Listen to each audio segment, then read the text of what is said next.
At approximately 2:17 a.m. we got a call of building on fire at number 8 7th Street, Greenwich Town. 2 units responded, one from Trenchtown, one from York Park. During firefighting operations, 3 of our firefighters came in contact with live electrical wires that were strewn about the building.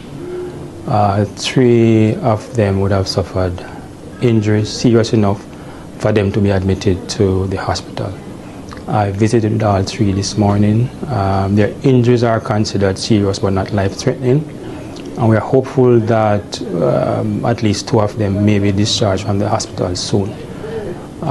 The situation has shown light on the whole matter of illegal connections and the danger that this poses to our firefighters, especially at nights.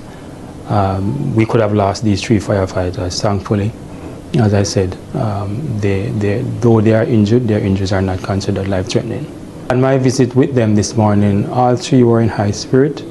The one who is more, who suffered the brunt of the electric shock. He's stable, he's speaking. They have slight burns on parts of their bodies.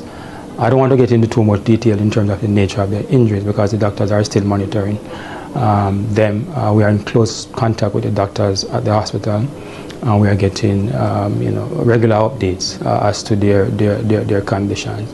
But what we do know is that they will be in the hospital at least for the rest of this day into tomorrow, and there is the one that is more serious may be there for a few more days. We are monitoring him especially, given the severity of his injuries.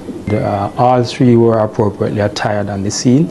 They were wearing their helmets, their gloves, bunker gear, and of course they would have been wearing their fire boots. So they were well insulated, but nevertheless these things do happen.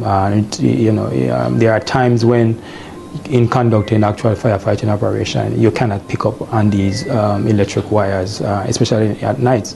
And that is what I would have happened to all 3 this morning. The information I gathered from one of the firefighters is that the one who suffered the most severe of the injuries, he came in contact with the electric wires. The others tried to pull him away, and of course they would have also received electric shocks.